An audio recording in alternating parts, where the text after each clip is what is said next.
Terima kasih sekali lagi untuk kesempatan yang diberikan. Kita akan punya waktu 1 jam ke depan. Doa dan harapan saya, kita semua bisa belajar sesuatu dari session kali ini. Ya, saya akan coba start share screen.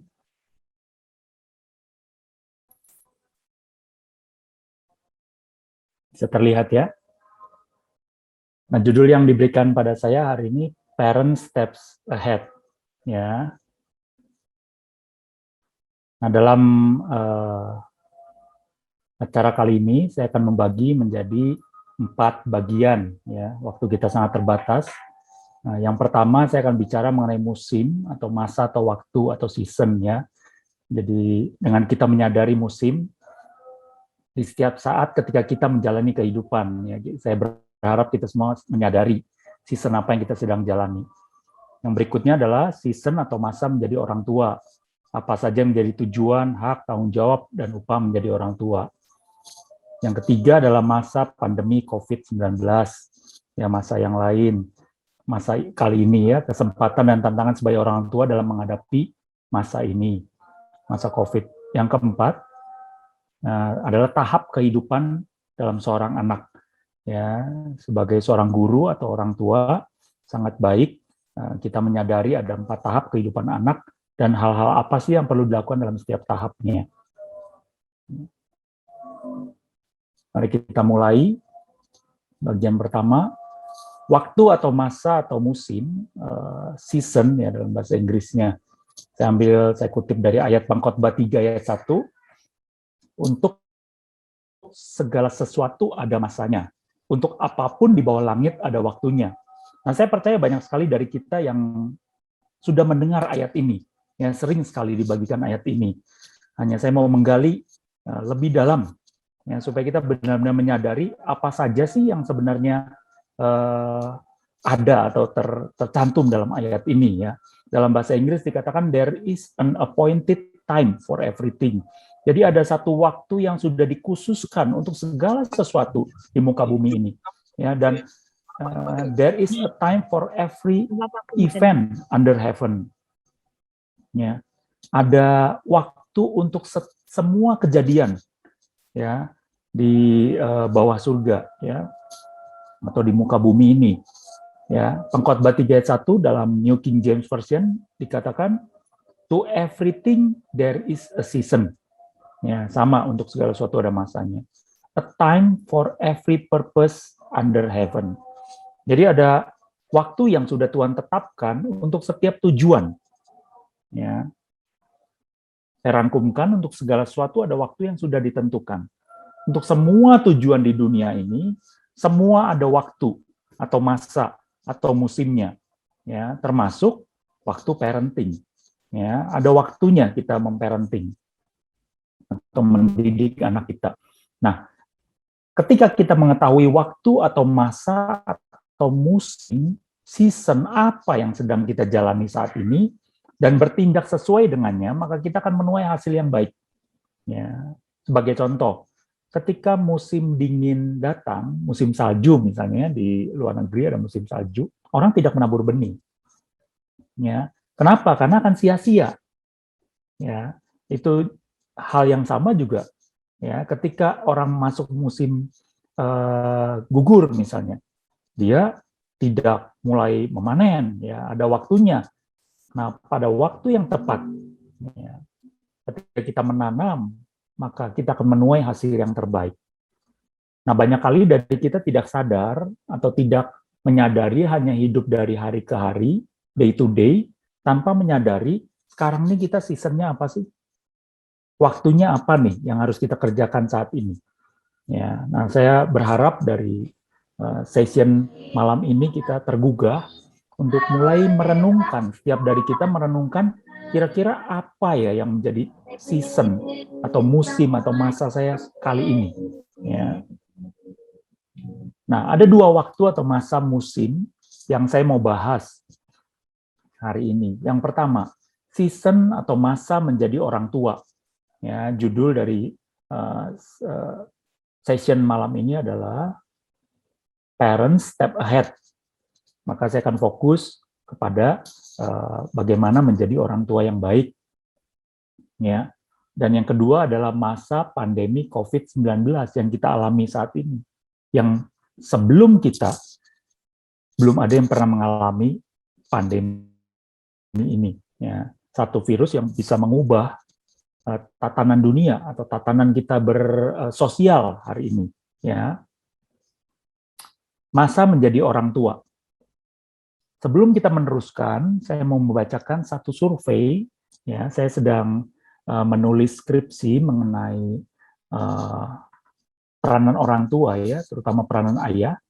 Jadi saya bisa bacakan survei yang saya sudah dari buku-buku yang saya baca, literatur yang saya bisa bacakan yang mungkin akan mencengangkan bagi kita semua.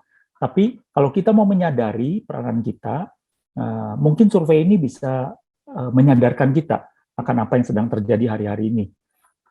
Dalam sebuah survei yang dilakukan pada para ayah ditanya, berapa lama menurut kalian waktu yang kalian habiskan dengan anak-anak kecil kalian sepanjang hari? Kebanyakan mereka menjawab sekitar 15 sampai 20 menit setiap harinya. Ya, mungkin bapak-bapak yang ada di sini juga kalau ditanya, berapa lama Pak waktu yang dihabiskan dengan anak? Bapak bisa menjawab, ya kurang lebih 15 sampai 20 menit lah. Ya. Nah, untuk menguji hal ini, peneliti memasang mikrofon pada ayah dan anak-anak mereka untuk mengukur secara akurat interaksi di antara ayah dan anak-anak mereka. Para ayah yang sibuk tersebut, sorry sebentar. Nah, para ayah yang sibuk tersebut meluangkan waktu rata-rata kurang, ternyata ya setelah disurvei betul, kurang dari 40 detik per hari dengan anak-anak mereka. Terbagi menjadi 3 pertemuan, hasil surveinya, yang berkisar di antara 10 sampai 15 detik per kalinya. Nah, ketika saya membaca hasil survei ini cukup mengejutkan. Ya, karena banyak orang tua yang sibuk itu ternyata hanya sedikit sekali menghabiskan waktu dengan anaknya. Ya. Dalam survei yang lain, para ayah menghabiskan 3 menit per hari bercakap-cakap dengan anaknya. Namun peneliti yang sama menemukan bahwa anak-anak tersebut menghabiskan 3 jam menonton tayangan di televisi per harinya. Ya. Jadi bagaimana kita sebagai orang tua mau supaya apa yang menjadi value kita bisa menjadi value anak kita. Dengan terbatasnya waktu yang kita miliki, hanya sedikit sekali waktu yang kita habiskan dengan anak-anak kita. Rasanya agak mustahil ya kalau melihat hal ini atau dan hasil survei ini. Ya, saya berdoa bapak-bapak yang ada di sini punya waktu lebih banyak dengan anak-anak bapak ibu. Ya. Nah, di masa orang tua ini, baiklah kita menyadari tujuan akhir dari orang tua. Ya. Tujuan akhir dari orang tua adalah mendidik anaknya menjadi orang dewasa yang memiliki karakter seperti Kristus. Jadi ada bagian yang tidak bisa diberikan kepada orang lain, yaitu mendidik anak kita sendiri. Saya sebagai seorang ayah, tugas saya lah mendidik ketiga anak saya. Ya, untuk menjadi orang dewasa yang memiliki karakter seperti Kristus. Ya. Apakah ini suatu yang mudah? Tidak. Perlu kerja keras. Ya. Itu sebabnya saya mendorong kita semua untuk menyadari peranan kita saat ini di masa ini, yaitu menjadi orang tua. Kalau saudara memiliki putra dan putri. Tujuan menjadi orang tua, saya kutip dari Amsal 22 ayat 6, didiklah orang muda menurut jalan yang patut baginya. Maka pada masa tuanya pun, ia tidak akan menyimpang daripada jalan itu. Jadi kita diberi kesempatan oleh Tuhan untuk mendidik anak-anak kita menurut jalan yang patut baginya.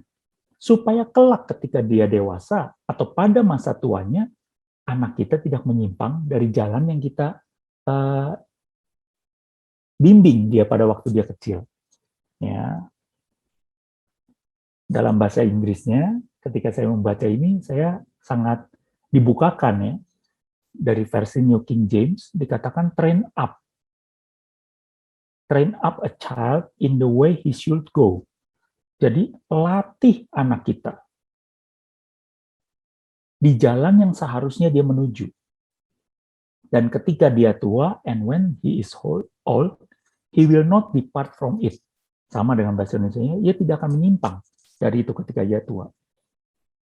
Nah, dalam bahasa aslinya, kata yang dipakai untuk train up adalah dedicate, inaugurate, ya, dedikasikan anak kita, ya, atau begin or introduce, ya, inaugurate maksudnya kita yang memperkenalkan nih jalan anak kita, ya, kita yang memulai menuntun anak kita masuk ke jalannya, jalan yang sepatutnya dia tuju.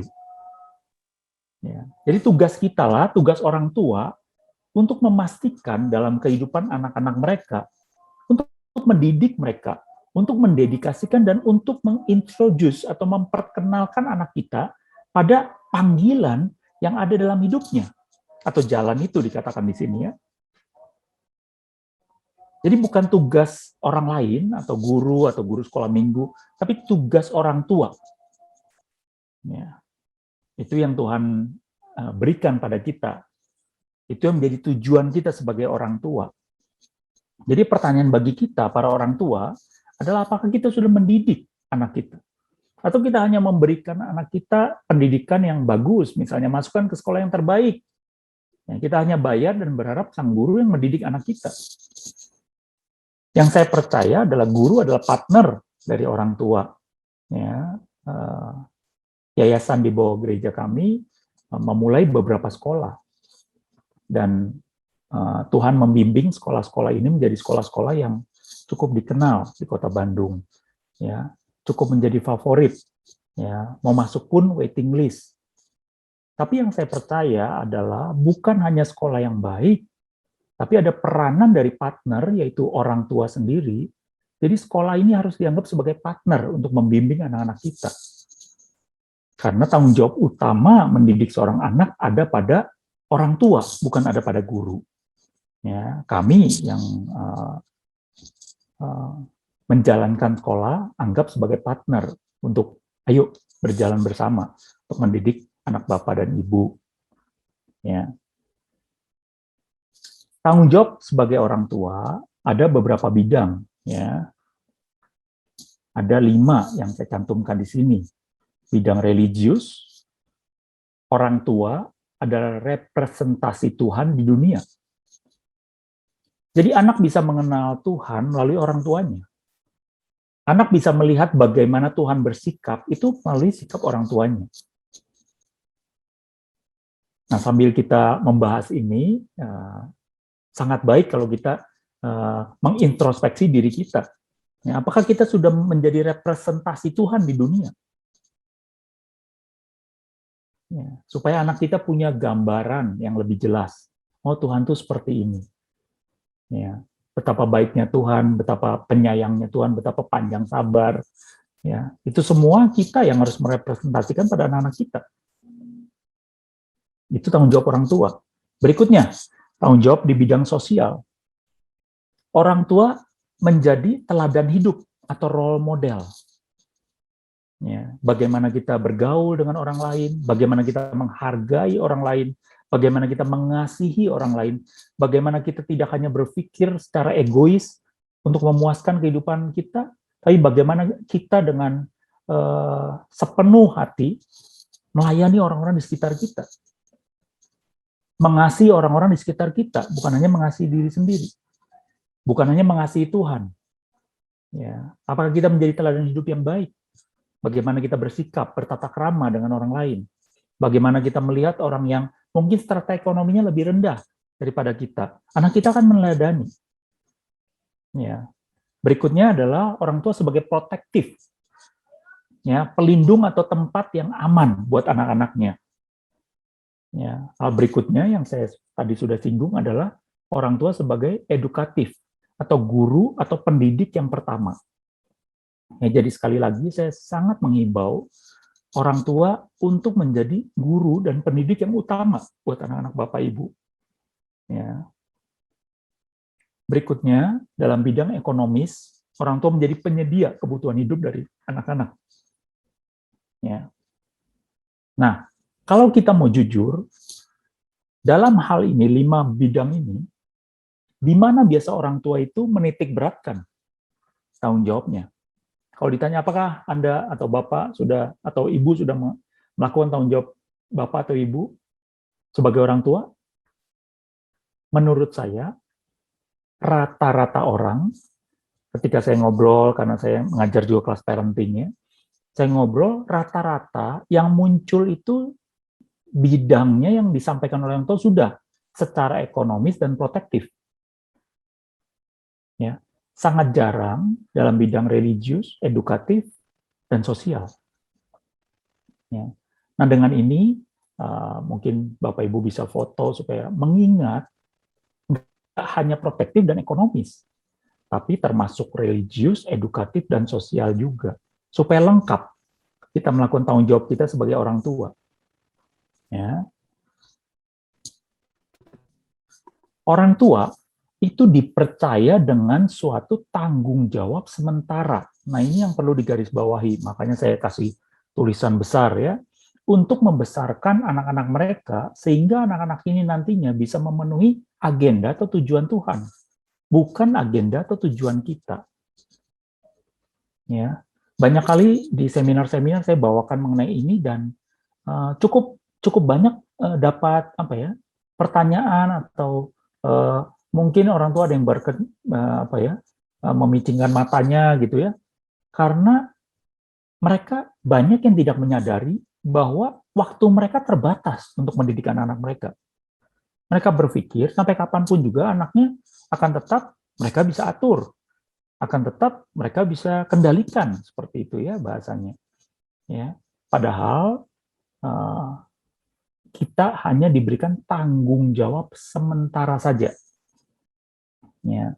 Dan yang lebih penting lagi adalah dalam setiap hidup anak kita ada agenda atau tujuan Tuhan. Ya, banyak kita sudah mendengar Efesus 2 ayat 10 ya, mengenai satu tujuan atau purpose dalam hidup seseorang yang sudah Tuhan tetapkan sebelum bahkan dunia ini diciptakan. Nah, apakah kita menyadari betul bahwa setiap anak kita, saya punya 3 orang anak, apakah setiap anak ini memenuhi panggilan Tuhan dalam hidup mereka? Tuhan beri mereka talenta apa? Tujuannya apa sih Tuhan membentuk anak pertama, membentuk anak kedua, membentuk anak ketiga? Tentunya beda-beda.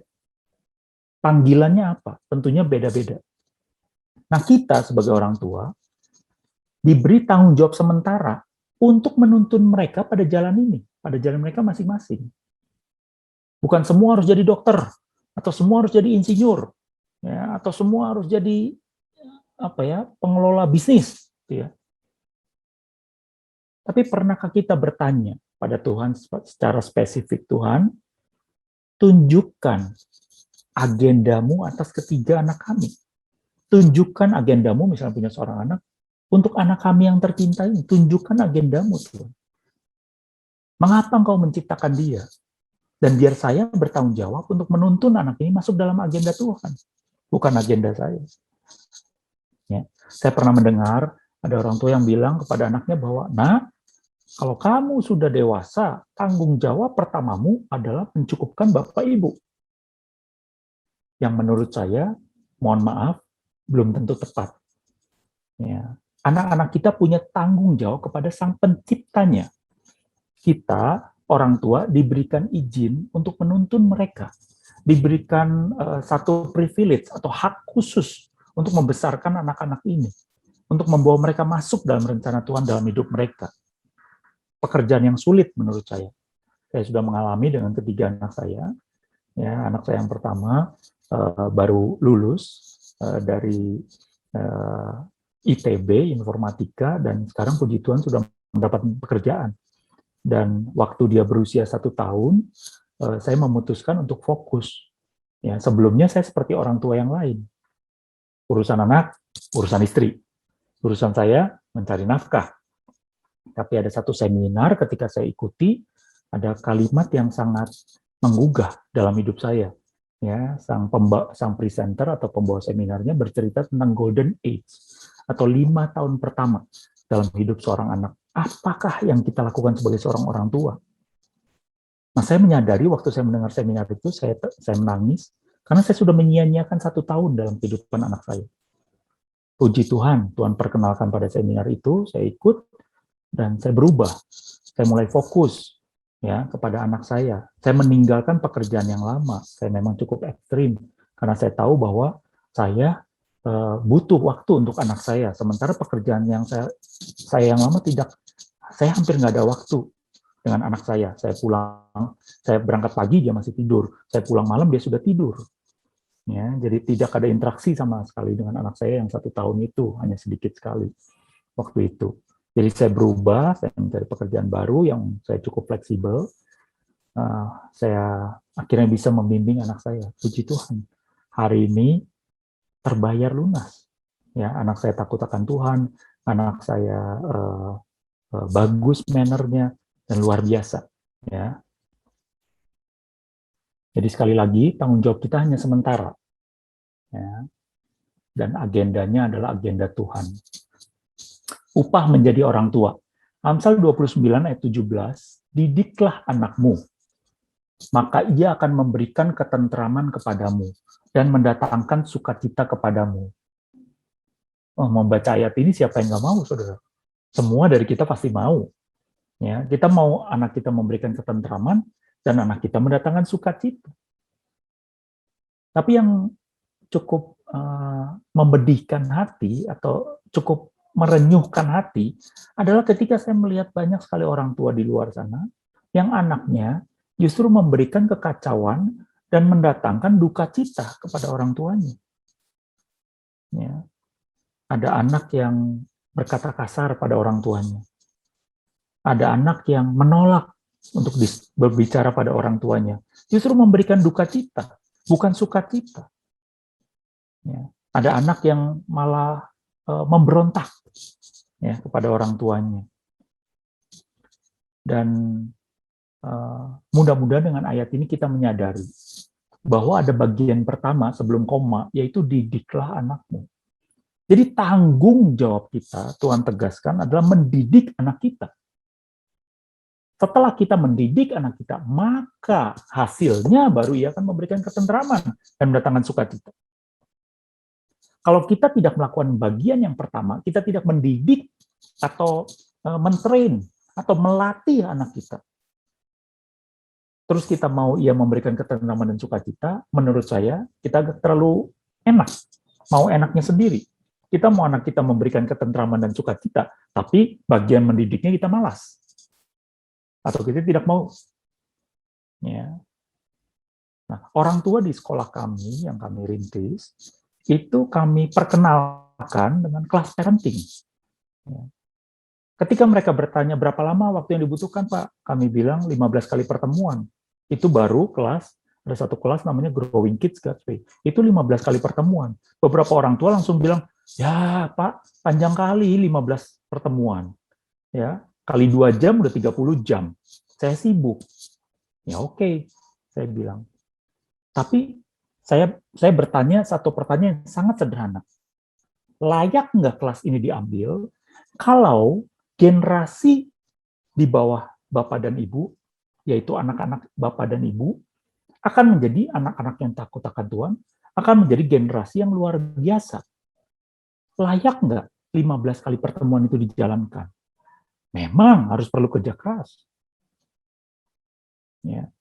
Dan yang lebih indahnya lagi, bahkan ketika anak-anak kita di parenting dengan baik, maka dia akan bisa atau punya pola yang baik untuk memparenting anak-anak mereka lagi, yaitu cucu-cucu kita nantinya.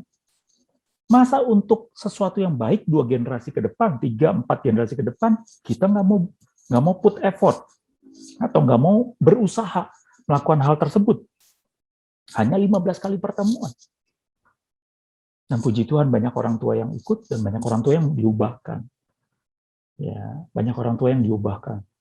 Ya, jadi kami bersemangat untuk melakukan kelas itu terus-menerus. Ya, awalnya hanya untuk orang tua di sekolah kami yang kami rintis, Berikutnya udah bahkan sampai ke publik, ya kami melakukan kelas-kelas parenting, ya. Jadi sekali lagi ada tanggung jawab kita. Nah, upahnya itu adalah ketentraman dan sukacita. Tapi ingat, bagian kita harus lakukan dulu, yaitu didiklah anaknya.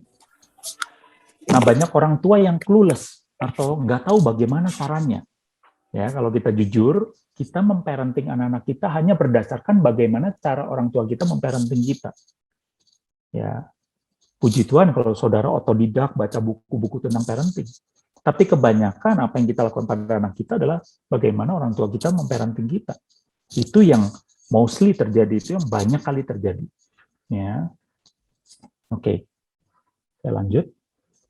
Berikutnya adalah waktu atau masa yang kedua, yaitu pandemi ini, COVID. Ya. Nah, sebenarnya kita bisa melihat ini sebagai kesempatan dalam hidup kita. Dalam pandemi ini, kita sebenarnya memiliki waktu berinteraksi yang lebih banyak dengan anak-anak. Ya, work from home, kerja dari rumah. Ya. Jadi kita masih banyak waktu berinteraksi. Anak saya aja sebenarnya sudah harus kerja di Jakarta. Tapi karena ada pandemi ini, dia masih kerja di Bandung, jadi masih tinggal satu rumah dengan saya. Jadi kami masih punya waktu untuk berinteraksi, berdiskusi tentang masa depan dia, dan lain sebagainya. Itu adalah kesempatan kita. Jadi kalau kita menyadari musim ini, kita akan memanfaatkannya sebaik-baiknya. Ya, berarti Tuhan masih kasih kesempatan saya untuk ngobrol dengan anak saya sebanyak mungkin. Sebelum mungkin dia akan pindah pada waktunya. Tapi pandemi ini juga meninggalkan tantangan. Ya, bagaimana sih untuk membangun hubungan yang lebih kuat di antara anggota keluarga? Banyak bercandaan ya waktu di grup WhatsApp dan lain sebagainya, bahwa ketika pandemi, suami dan istri lebih banyak di rumah, malah lebih banyak cekcok. Ketika mereka bekerja di kantor, lebih nggak banyak cekcok. Nah, bagaimana tantangan kita supaya kita bisa membangun hubungan yang lebih kuat antara ayah dan anak, ibu dan anak, ayah dan ibu, ya, di antara anggota keluarga. Itu jadi satu tantangan, karena lu lagi, ketemu hampir setiap jam. Ya, nah, bagaimana kita memanfaatkan waktu ini? Berikutnya, tantangan kita adalah menyediakan fasilitas internet yang memadai. Kalau saudara ada di kota, nggak masalah. Yang kasihan yang di desa. Yang saya sering traveling, bolak-balik ke Kalimantan, dan sangat sulit internet di sana. Ya, jangankan internet, telepon aja susah, apalagi internet. Ya, jadi fasilitas untuk online sulit sekali. Jadi walaupun ada pandemi COVID, beberapa sekolah tetap memaksa anak-anaknya untuk masuk. Kenapa? Karena nggak mungkin dengan internet. Tidak ada fasilitas itu di sana. Ya, untuk yang di kota, puji Tuhan, masih lebih mudah tantangannya. Berikutnya adalah bagaimana orang tua, terutama ayah, harus, dan ibu juga ya, karena sekarang banyak ibu yang sudah bekerja, pandai membagi waktu dan fokus dengan apa yang sedang dikerjakan. Baru-baru ini saya bertemu dengan seorang ayah yang berkata bahwa, aduh pandemi ini saya susah banget. Biasa saya di kantor nggak ada yang ganggu gitu ya, saya bisa fokus banget dengan kerjaan. Pulang, saya baru ketemu dengan anak dan diskusi dengan mereka. Tapi di sini, saya bisa diinterupsi kapanpun oleh anak saya. Jadi saya waktunya bekerja jadi lebih nggak efektif. Karena baru saya fokus, sudah diganggu. Udah, ya bisa bantu ini Pak, bisa bantu ini nih. Jadi lebih sulit untuk fokus. Dia bilang, akhirnya yang saya lakukan adalah, dia bilang, saya harus bisa balik fokus dengan cepat. Nah, itu tantangan buat kita semua. Bagaimana kita bisa pandai membagi waktu nih. Karena anak kita di rumah, kita juga di rumah. Ya, bagaimana kita membagi waktu dengan mereka. Ya. Nah, yang terakhir, 4 tahap kehidupan seorang anak. Nah, saya mau fokus agak lama di sini ya. Hal ini penting dipahami oleh orang tua dan guru. Ya, kalau saudara nanti mau bertanya, silahkan ya, nanti di sesi tanya jawab saudara bisa tanya lebih dalam mengenai ini. Nah, 4 tahap dalam kehidupan seorang anak. Ini juga termasuk musim. Jadi musim seorang anak. Ada 4 musim yang mereka akan lalui, ya, secara garis besarnya. Ya, ketika kita mengetahui di musim ini harus ngapain, di musim ini harus ngapain, maka anak-anak kita akan luar biasa. Ketika mereka menjadi remaja, mereka nggak akan menjadi anak yang pemberontak. Ya, banyak yang bilang masa remaja merupakan kehidupan yang sulit untuk orang tua dan anak. Karena banyak terjadi rebellion atau pemberontakan. Puji Tuhan, dengan ketiga anak kami tidak mengalami sama sekali. rebellion atau pemberontakan. Kenapa? Karena puji Tuhan juga kami diberikan materi yang pas tepat pada waktunya kami mulai membimbing anak-anak kami sesuai dengan materi yang diberikan. Bagaimana memparenting mereka sesuai dengan jalan Tuhan. Apa yang Tuhan inginkan, nggak hanya sekedar teori, tapi prakteknya bagaimana. Dan kami melakukan itu pada ketiga anak kami, puji Tuhan. Ya, anak kami sekarang yang paling besar usia 21 tahun.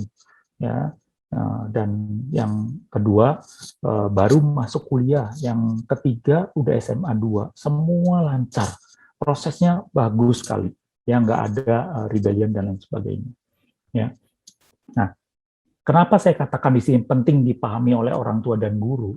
Nah cara kita mendekatkan diri kita pada anak-anak juga, seorang guru TK akan berbeda dengan seorang guru SMP atau seorang guru SMA. Ya, mungkin kita bilang ya tahu pasti beda, nggak mungkin ngajar anak TK sama anak yang besar sama. Iya, tapi bedanya di mana secara spesifik.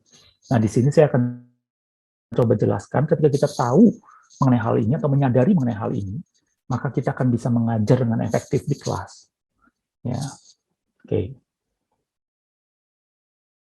Nah, 4 tahap dalam mendidik anak. Ya, ini saya ambil dari kelas Growing Kids God's Way, ya, oleh Gary Eso dan Mary Ann Eso istrinya. Nah, prinsip mendidik di dalam corong, ini ada dalam makalah mereka, ada dalam bahasan mereka. Saya kutip ini karena saya berpikir apa yang saya harus bagikan intisari dari ini, kalau kita bisa mengerti ini, walaupun ini sebenarnya bisa dibahas panjang lebar, tapi anggap ini intisarinya. Karena waktu saya terbatas, saya mau memanfaatkan waktu yang terbatas ini untuk bisa membagikan sesuatu pada saudara, yang saudara bisa pegang dan saudara bisa praktekkan dalam kehidupan saudara, walaupun mungkin belum detail ya. Nah, 4 tahap dalam mendidik seorang anak, disebut ini prinsip mendidik dalam corong. Tahapan pertama adalah 0 sampai 5 tahun. Ini kita sebut sebagai tahap disiplin.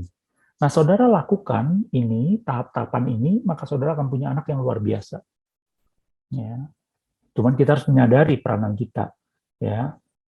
Nah, ini tahap disiplinnya. Mudah-mudahan kursor saya saudara bisa lihat.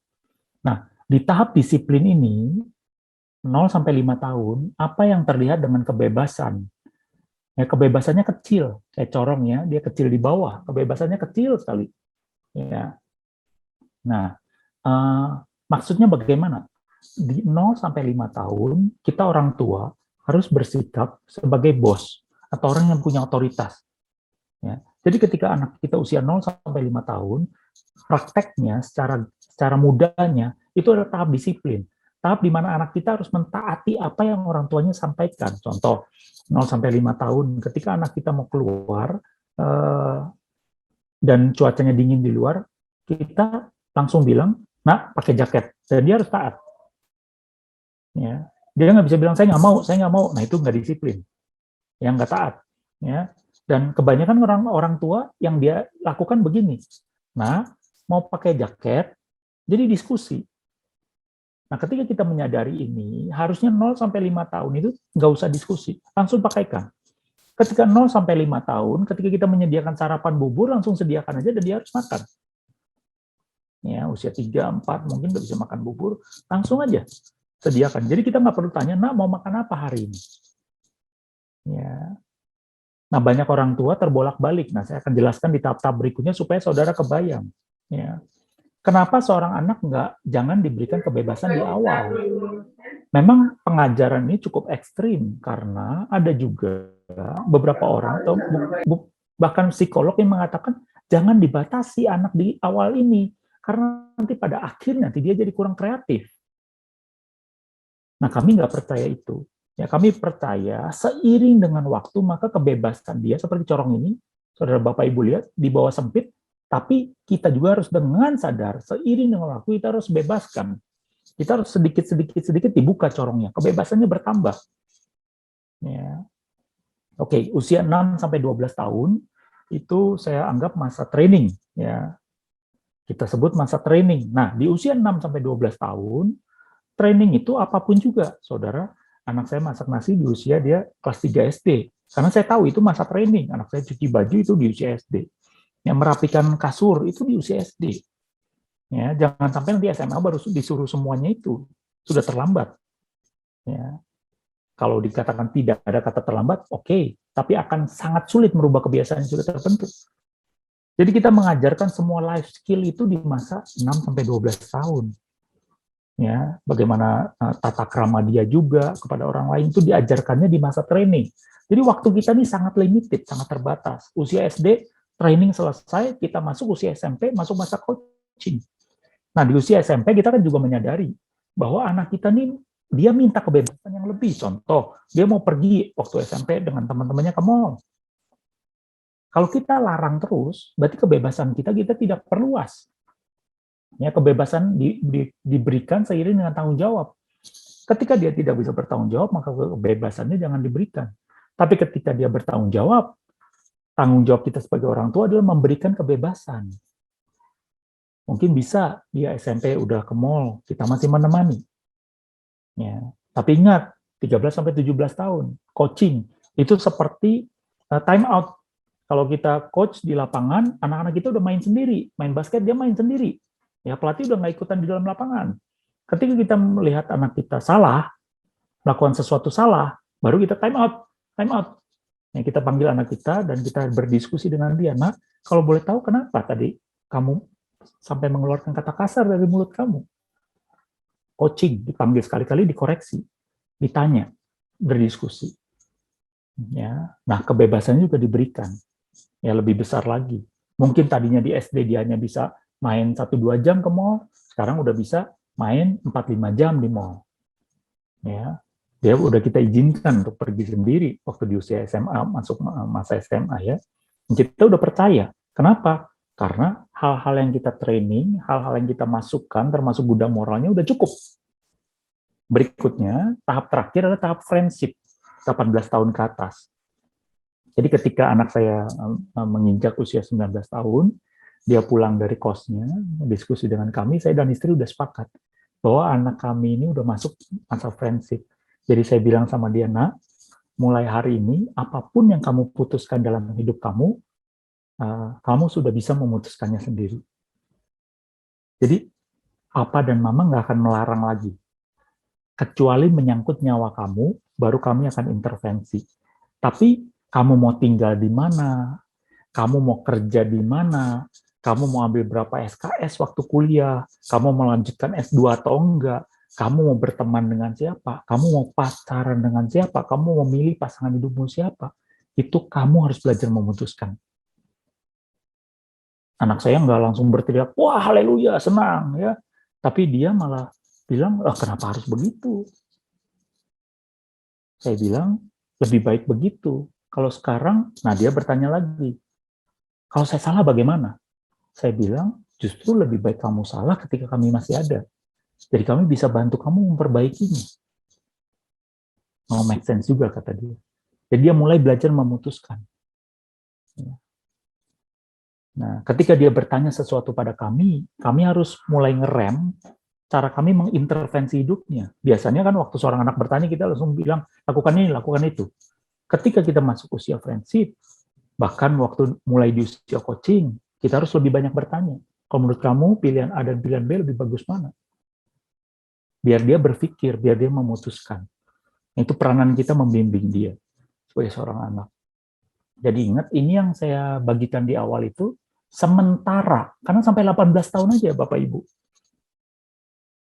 Waktu kita nih menanamkan hidup kita pada anak ini sampai 18 tahun. Mungkin dia nanti setelah 18 tahun kuliah udah di luar kota atau luar negeri bahkan. Jadi waktu kita udah sangat terbatas. Jadi kejarlah proses ini, mendidik ini, sampai ketika di 18 tahun kita udah yakin bisa melepas dia. Karena keputusan-keputusan yang diambil dalam hidupnya bijak. Nah, ini yang jangan terjadi, saudara. Corongnya terbalik, saudara perhatikan ya. Ketika di 0-5 tahun, di tahap disiplin malah dibebaskan. Dia boleh tidur kapan aja, dia boleh makan apa yang dia suka, dan dijadikan sahabat, dijadikan friend sama ibunya atau ayahnya. Jadi dibebaskan begitu mau apa aja. Nah, apa yang sulit adalah yang terjadi ketika anak memberontak seperti ini, saudara. Tadi saya udah sampaikan training coaching prinsip ya. Nah, kebebasannya, saudara perhatikan tuh menyempit. Contoh, anak kita di usia SD, malas belajar. Malas belajar mengakibatkan di usia SMP, dia nilainya buruk. Biasanya apa yang dilakukan orang tua ketika nilainya buruk? Udah ya, mama papa sita ya HP-nya ya, sita 1 minggu. Kebebasan yang seharusnya malah diberikan, anak kita seharusnya bisa mulai pakai HP, apalagi zaman virtual begini, malah kita kecilkan kebebasannya. Seperti corong ini mengecil. Kita sempitkan corongnya. Yang timbul apa ketika corong ini disempitkan adalah pemberontakan. Anak kita nggak terima diperlakukan seperti itu. Yang menyedihkan, proses corong terbalik ini saya menyaksikannya berulang kali pada banyak orang tua. Sedih. Sedih kenapa? Karena kalau saja orang tua itu menyadari dari awal bahwa corongnya harusnya begini, mungkin ribut sama anaknya itu nggak perlu sampai terjadi. Karena akan jauh lebih mudah, jauh lebih menyenangkan buat seorang anak ketika waktu dia kecil sekali nggak ada kebebasan, semakin lama dia semakin dipercaya dengan kebebasan yang lebih. Sangat menyenangkan, saudara, buat seorang anak. Dibanding seperti ini. Ini sangat menderita seorang anak. Dia bilang, dulu saya boleh main sampai jam 11 malam. Kenapa sekarang saya cuma boleh main sampai jam 7 malam? Nah, kebebasannya kan kita kecilkan. Karena kita nggak senang dengan result atau hasil yang dia lakukan pada akhir-akhir itu, pada waktu dia remaja. Mengakibatkan banyaklah timbul pemberontakan di masa remaja seorang anak. Ketika mereka memberontak, pertanyaan saya, apakah kita sebagai orang tua melakukan tugas dan tanggung jawab kita sebagai parents, sebagai orang tua, untuk mendidik anak ini takut akan Tuhan, dan akhirnya dia mengejar panggilan Tuhan dalam hidup? Akan sangat sulit, saudara. Berat sekali. Ya, itu sebabnya mudah-mudahan dengan 2 chart ini bisa memberikan pada kita bayangan. Ya, anak saya waktu dia usia SMA sudah sekali-kali nginap bersama dengan teman-temannya, acara sekolah juga, dan nginap bareng-bareng juga. Nah, waktu kuliah mungkin lebih panjang lagi kebebasan yang diberikan, 3 hari dia bareng ya sama teman-temannya rame-rame gitu ya, bisa berlibur. Nah, seperti ini. Jadi kebebasan yang diberikan seiring dengan dia bertanggung jawab, sedikit demi sedikit. Ya, jangan dibalik. Jangan waktu kecil kita jadikan teman, waktu nanti dia usia remaja, berantakan. Ya, malah kita kesal dengan hasilnya, dan akhirnya kita persempit. Handphone disita, nggak boleh main di luar, tidur dikurang, langsung harus pagi-pagi udah tidur jam 7, padahal dia biasa sampai jam 11 malam. Ya, nah ini akan jadi kacau balau. Ya. Nah, sebagai seorang guru, kita harus menyadari bahwa tugas kita itu membantu orang tua dalam keempat tahap nih. Ya. Jadi jangan sampai kita di usia 0 sampai 5 tahun menjadi friend-nya dari anak-anak. Itu kita tidak mensupport orang tua menerapkan disiplin dalam anak-anak. Ya. Dan jangan juga kita tetap dalam masa disiplin di usia anak ini remaja. Ketika kita mengajar anak SMP dan SMA, kita nggak bisa main disiplin lagi. Yang main otoriter seperti waktu anak-anak ini masih TK. Otoriter dalam artian tegas ya. Jadi dengan anak-anak remaja, SMP dan SMA, kita harus lebih banyak bertanya. Nah, kalau boleh tahu, apa yang membuat kamu nyontek? Apa sih yang membuat kamu kepengen banget nyontek? Nilai yang bagus kah? Atau kamu takut dimarahin papa mama kah? Atau apa? Nah, itu kita tahap coaching, tahap melatih, tahap berdiskusi dengan mereka. Ya. Dan jangan langsung main cuma disiplin aja. Yang kita mungkin temukan di lapangan adalah ketika guru lihat anak nyontek, yang penting 0, udah didisiplin gitu ya, dapat nilai 0 gitu. Apakah itu menyelesaikan persoalan dalam hidup anak itu? Enggak. Ya, sekali lagi ya. Nah, diskusi ini perlu ketika anak kita menginjak usia training, coaching, bahkan friendship, apalagi diskusi bahkan lebih berbobot itu lebih diperlukan. Ya, diskusi-diskusi mengenai kehidupan. Ya, jadi sekali lagi para guru pun wajib menyadari faktor-faktor ini. Ya, jadi nggak sembarangan mendisiplin anak. Disiplin di awal, berikutnya kita harus mulai lebih membimbing, mendidik, dan beriringan dengan orang tua. Sama-sama tahu fase ini, jadi sama-sama tahu apa yang perlu dikerjakan dalam fasenya masing-masing. Ya. Oke, terima kasih untuk waktu yang diberikan. Saya kembalikan ke MC dulu. Ini saya Oh, stop keren banget dulu ya, ya. sharing dari Pak Juliono ya. Boleh kasih tepuk tangan buat Pak Juliono. Oke, kita akan dengarkan segera penanggap dari Dr. Frans Pantan. Beliau adalah ketua dari STT Battle Indonesia. Mari kita sambut Dr. Frans Pantan.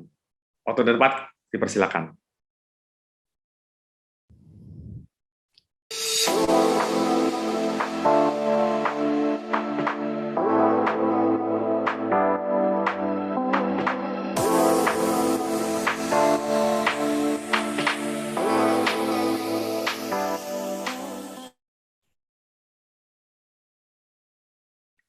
Shalom.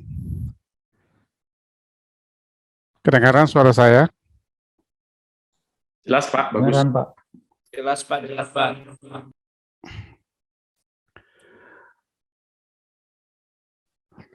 Wow, luar biasa apa yang dikemukakan oleh Pak Juliono tadi, Pak Pangestu.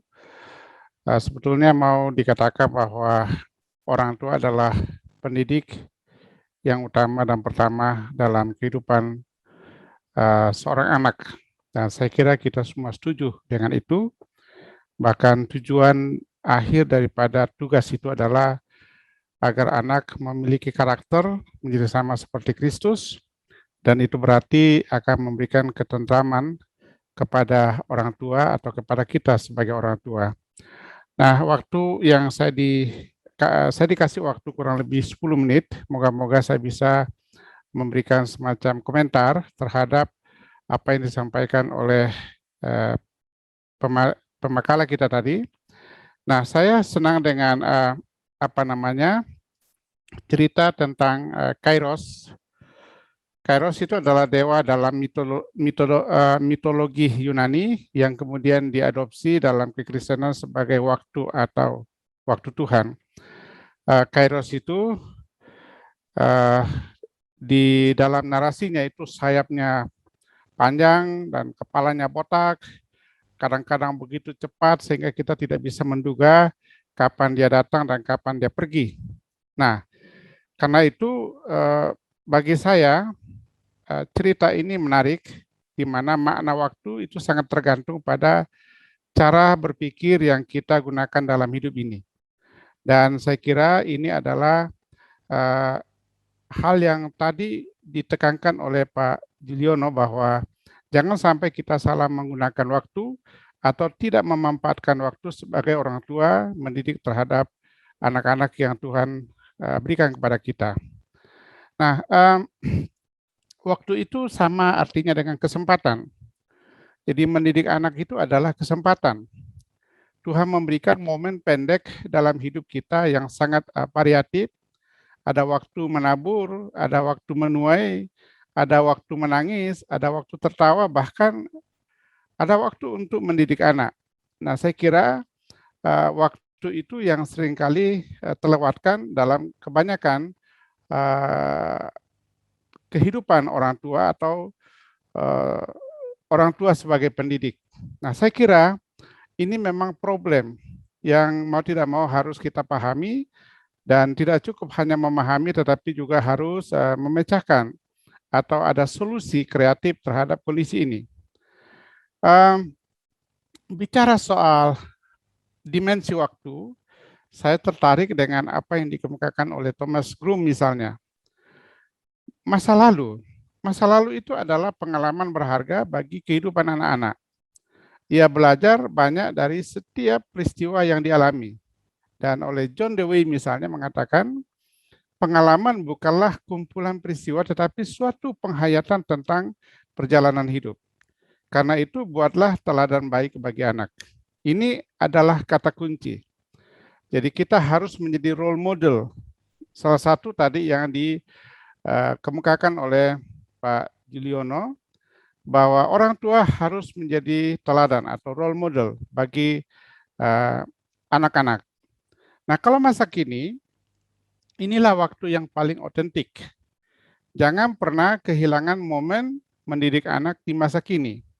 Apalagi di masa pandemi seperti sekarang ini. Tadi dikemukakan bahwa justru kita harus melihat sesuatu yang penting pada saat pandemi terjadi, di mana banyak waktu yang kita miliki bersama dengan putra dan putri kita.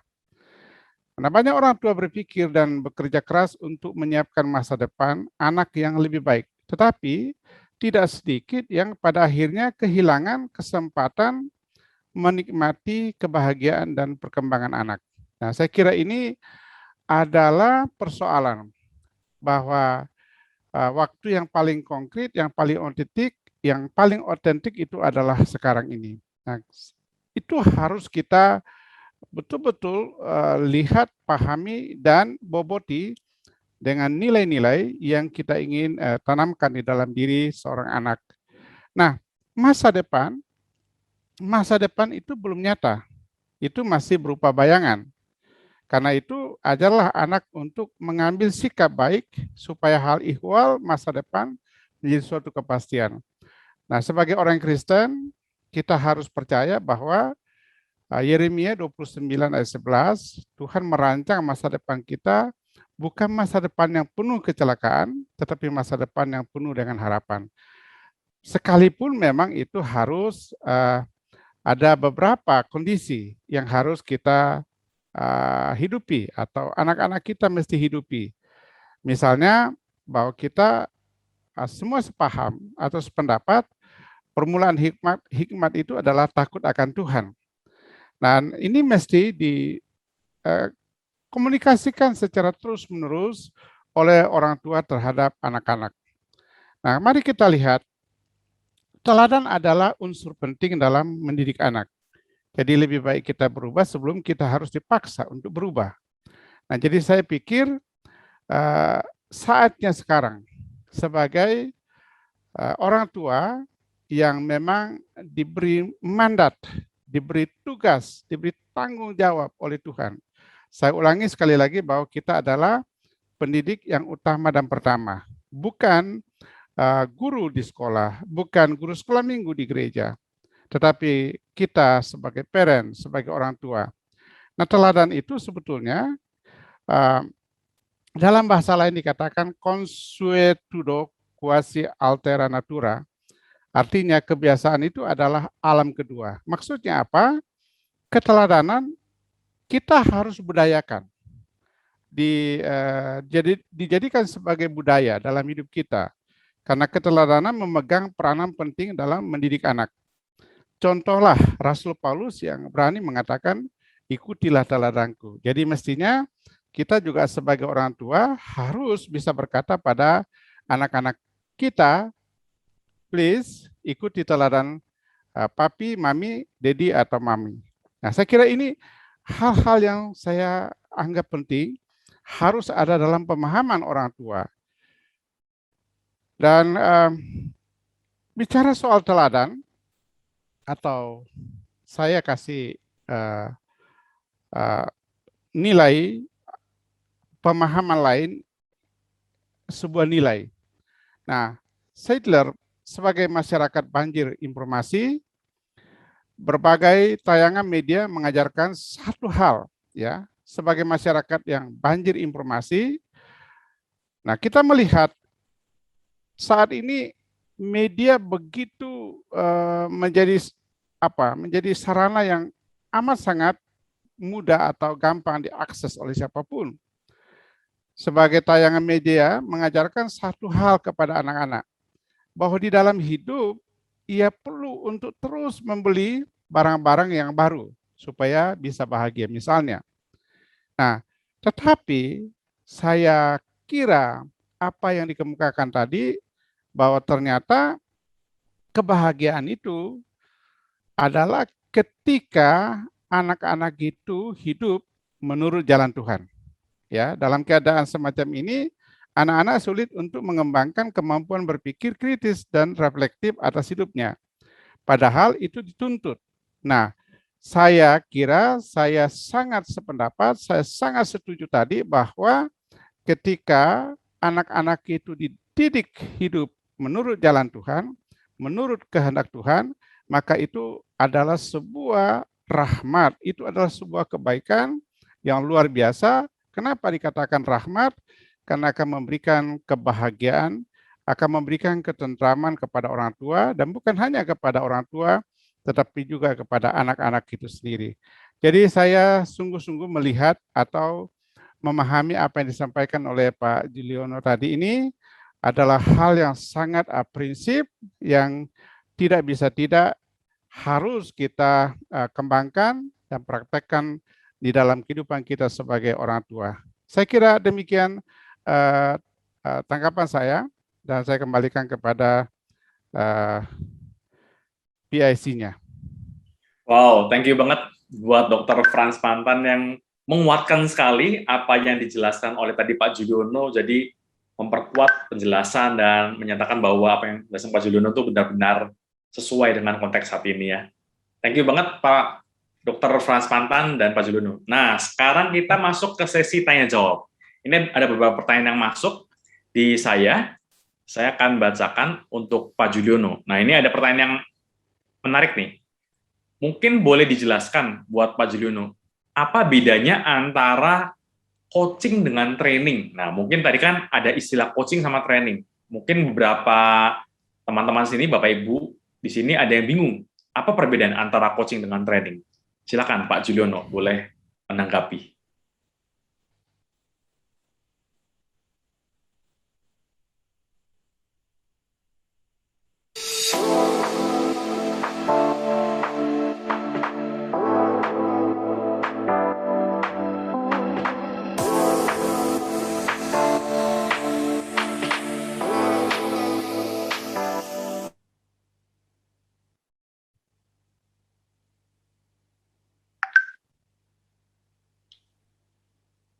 Halo, Pak Juliono. Halo ya. Ya, silakan Pak. Boleh menanggapi. Ada pertanyaan menarik. Apa bedanya antara coaching dengan training, Pak? Karena ada yang beberapa yang belum paham, Pak, tentang istilah tersebut. Silakan, Pak. Ya. Sorry ya, tadi saya barusan mungkin putus sinyal, jadi saya keluar. Sekarang udah masuk lagi. Coaching dan training ya, sederhananya secara prakteknya gimana? Training itu kita nemenin ya, tahap anak kita usia SD atau elementary grades, itu kita menemani mereka. Jadi ketika saya mengajar anak saya masak nasi, pertama saya tunjukkan, kemudian dia melakukan, dan saya menemani. Dan nggak bisa satu kali, berkali-kali kita mentrain anak kita pakai sepatu, yang bertali, yang diikat gitu ya, mentrain dia bertata krama, menyapa orang yang lebih tua, ya dengan mata yang menatap, itu harus diulang. Kadang kita melakukan role play, ya, atau kita seperti bermain dengan anak kita, bagaimana cara dia harus menghormati orang yang lebih tua dari dia. Jadi bukan anak kita malu-malu, kayak begitu kan, banyak gitu ya, ngumpet di belakang orang tuanya, tapi kita menemani, menuntun, dan role play dengan kita, bagaimana sih cara dia menyapa orang tua dengan sopan, dengan baik. Dan itu ekspektasi kita kasih tahu pada anak, ini ekspektasi kita, nak. Ya, nah, kita melatih, ya, kayak seperti bermain sepak bola, kita latih sampai dia jago drillingnya gitu. Ya, nah itu training. Nah kalau coaching bagaimana? Coaching itu masa training selesai. Jadi anak kita udah harus drilling di lapangan. Anak kita waktu kita coaching itu levelnya ketika dia masuk usia SMP dan SMA, dia ketemu orang, dia harus mempraktekkan apa yang kita ajarkan di rumah. Dia harus menyapa orang tua tersebut. Halo Om, Tante apa kabar? Ya nama saya Kenisa, misalnya anak saya yang ketiga ya. Jadi dia harus berlatih begitu. Dia sudah harus mulai mempraktekkan apa yang dia latih selama ini. Ya, dan itu coaching. Nah, ketika dia salah, misalnya dia salaman sama orang tapi matanya tertunduk, oke, pulang ke rumah, kita time out dengan dia, kita panggil dia, dan kita seperti coach time out gitu ya. Nah, pulang ke rumah kita panggil, nah kalau boleh tahu apa yang tadi membuat kamu nggak berani natap mata orang itu? Ya, apakah kamu pernah buat salah kepada orang itu atau bagaimana? Ya, jadi itu tahap coaching. Jadi dia sudah di-train, ketika dia mempraktekkan apa yang kita sudah train, dia melakukan satu kesalahan, nah coaching itu memanggil dan mengoreksi kembali, ya meluruskan kembali jalannya. Ya, kurang lebih seperti itu, mudah-mudahan bisa dimengerti ya. Jadi training proses kita melatih, berikutnya ketika dia seperti di pertandingan gitu ya, ketika dia sudah main di lapangan, coaching tuh kita melihat sebagai pelatih di luar lapangan, anak kita main di mall gimana, kita dengar dari orang tua lain bagaimana kelakuan anak kita, dengar dari teman-teman, kita dengar dari guru. Dan ketika dia melakukan satu kesalahan, nah coachingnya harus berperan. Kita coach lagi, kita panggil dia diperbaiki apa yang masih mungkin kurang bagus ya. Misalnya dia mengucapkan kata-kata kasar, kita harus diskusi dengan dia karena dia udah mulai menginjak masa remaja. Kita formatnya udah berubah, bukan disiplin lagi tapi diskusi. Ya, gimana nak? Apa yang membuat kamu tadi melontarkan kata-kata itu? Rasanya papa belum pernah dengar selama ini loh. Kalau boleh tahu kamu dengar dari mana? Apakah dari film yang kamu tonton? Jadi kita bertanya dan diskusi. Ya, jadi membangun relationship yang kuat. Itu bedanya training dan coaching. Training itu kita drilling anak kita. Nah, coaching itu kita menyaksikan apa yang kita sudah tanamkan pada anak kita ini sudah bisa berjalan atau belum. Kurang lebih seperti itu. Mudah-mudahan jelas. Oke, thank you Pak Juliono, penjelasan bagus banget. Dari training, dari orang nggak tahu jadi tahu. Kalau coaching, dari orang tahu bagaimana melakukan lebih benar dengan menggunakan pertanyaan. Keren banget ya. Oke, Pak Juliono, ada satu lagi. Ini banyak yang nanya nih, Pak. Gimana caranya kalau udah salah, terlanjur salah nih, mendidiknya dengan pola yang salah, corongnya kebalik. Nah, apa yang mesti dilakukan sebagai orang tua maupun sebagai pendidik ya? Silakan, Pak Juliono. Ya, pertama, kita sebagai orang tua itu nggak pernah belajar soal parenting, ya. Jarang sekali kita belajar soal parenting, jarang sekali orang tua otodidak soal parenting. Jadi saran saya yang paling visible, yang paling memungkinkan, kalau kita menyadari, aduh, selama ini saya salah nih, apa yang harus saya lakukan? Cepat-cepat belajar parenting, harus ada yang berubah, ya. Cepat-cepat ikut kelas, ya. Nanti mungkin bisa bertanya pada koordinator, linknya gimana, bisa untuk menghubungi kami. Setelah itu bisa menanyakan kira-kira kapan sih ada kelas parenting berikutnya. Yang sekarang ini karena COVID ini malah ada kesempatan. Bapak Ibu dari kota-kota lain pun bisa ikut, ya. Dan kami bukan kelas parenting terus kami ambil untung dari situ, enggak. Oh iya, ya. Aduh, senang sekali bisa balik lagi ya.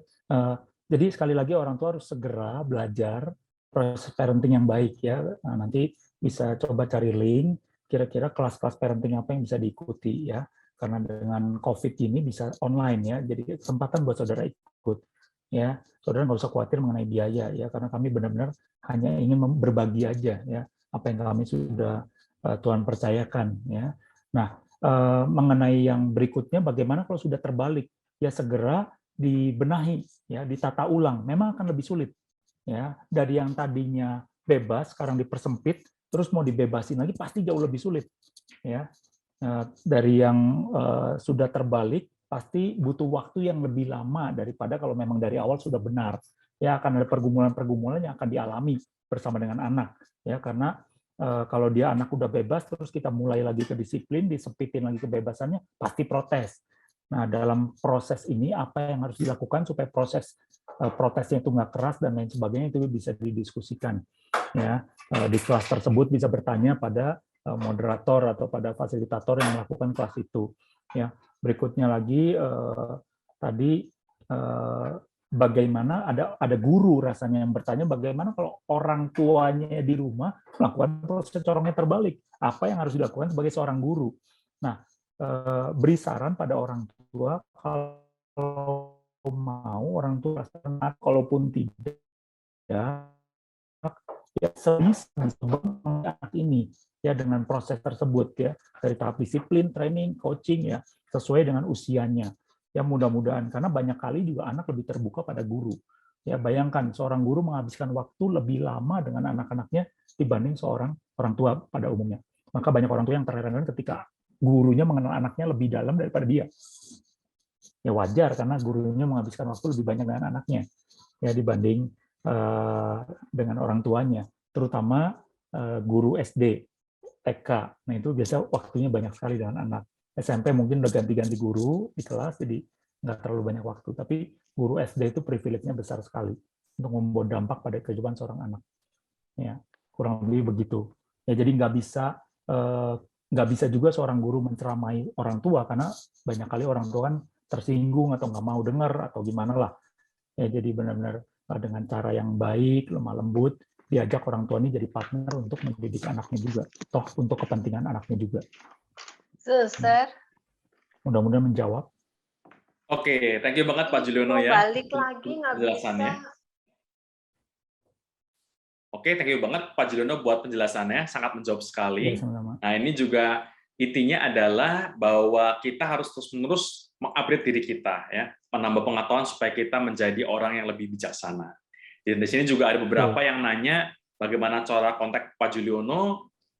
Kebetulan Bapak Ibu semua bisa lihat langsung di web APB, di profil pembicara, Pak Juliono udah sertakan, ada CV-nya, dan Bapak Ibu bisa kontak beliau langsung untuk misalkan mau komunikasi lebih lanjut gitu.